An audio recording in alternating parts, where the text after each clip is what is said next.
1970년 아폴로 13호가 달을 향해서 출발했습니다. 원래 계획은 달의 우주비행사들을 착륙시키는 것이었습니다. 그런데 달을 향해서 날아가는 도중에 산소 탱크가 폭발하는 사고가 발생을 했습니다. 그래서 부득이 달에 착륙하는 것을 포기하고 지구로 돌아올 수밖에 없었습니다.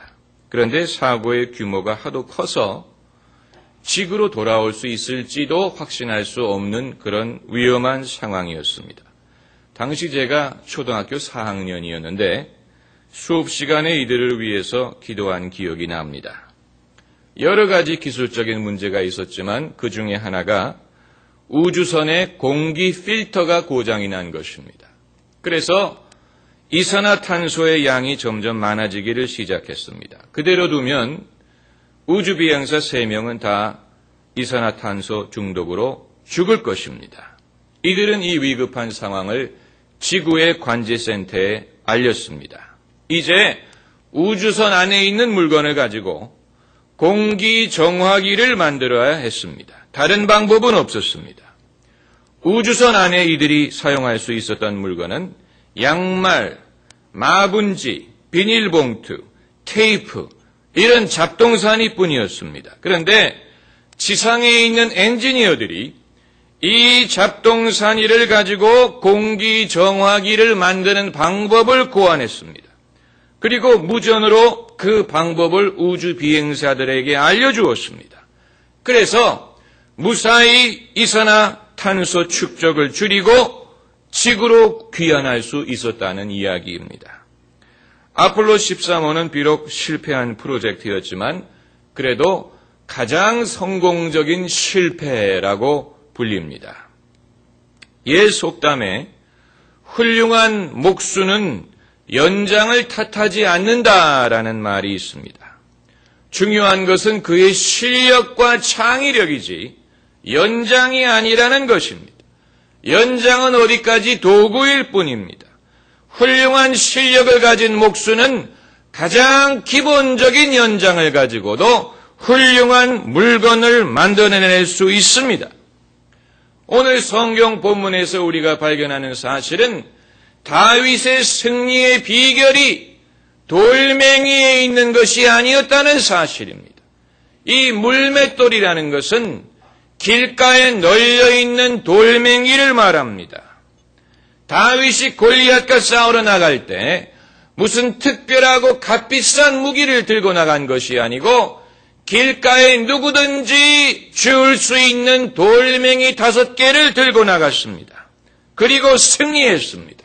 그렇기 때문에 다윗의 승리의 비결은 돌멩이에 있는 것이 아니었습니다.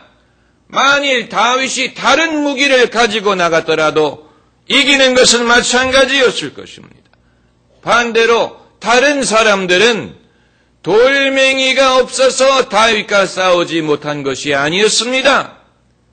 사울 왕에게는 갑옷이 있고 노트구가 있고 칼이 있었지만 그는 골리앗과 싸울 엄두를 내지 못했습니다. 그러므로 다윗의 승리의 비결은 다른 곳에 있었다는 사실을 우리가 알 수밖에 없습니다. 우리는 우리의 연장을 탓하는 습관을 버려야 됩니다. 내가 연장이 안 좋아서 환경이 열악해서 이것은 패배하는 사람의 변명일 뿐입니다.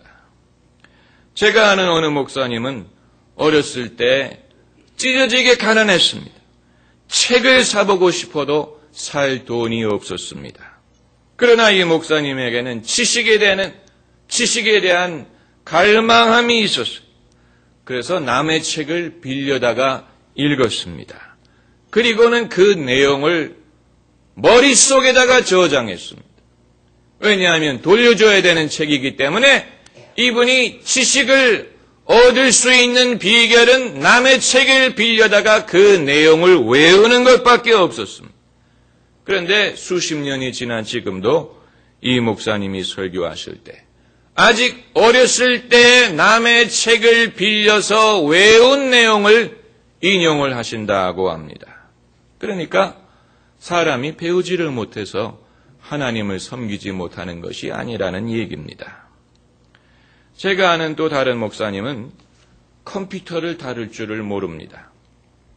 연세도 연세지만 원래 컴퓨터의 매력을 느끼지를 못했습니다. 누가 목사님도 컴퓨터를 배워보시지요 하면은 컴퓨터는 성령을 몰라 이렇게 말씀을 하곤 했습니다.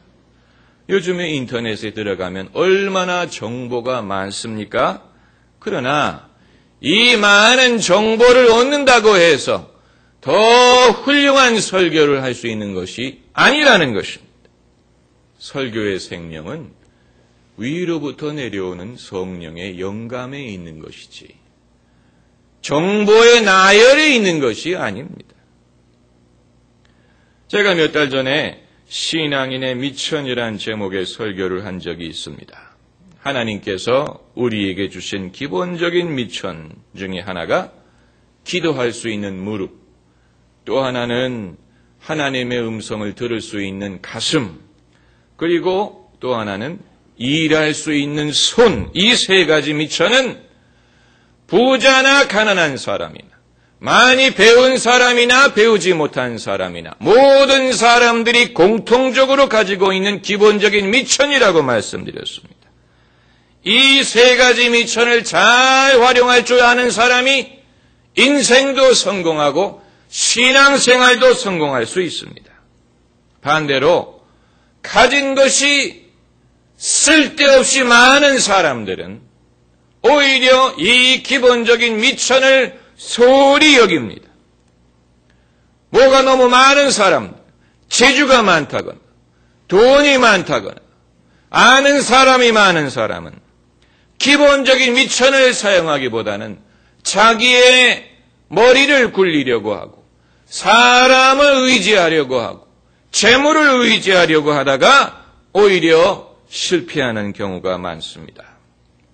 우물을 팔 때 한 우물을 파라는 말이 있는데 재주가 많은 사람은 우물을 많이 팝니다. 여기저기. 그러다 보니까 어느 하나도 제대로 못하는 경우가 많습니다.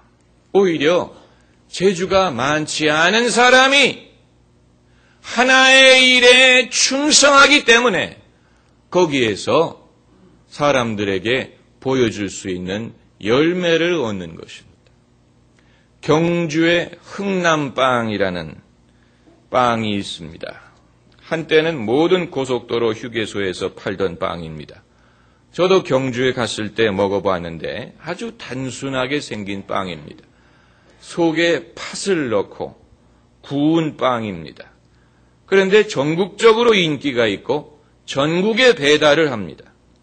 이 흥남빵 사업을 시작한 분이 장로님인데 어떻게 이 똑같은 사업을 오랫동안 하십니까? 라고 물어보면 할 수 있는 게 이것밖에 없어서 이걸 합니다. 이렇게 대답을 한다고 합니다. 여러분, 할 수 있는 게 많아서 반드시 성공하는 것이 아니에요. 그걸 우리가 알아야 됩니다.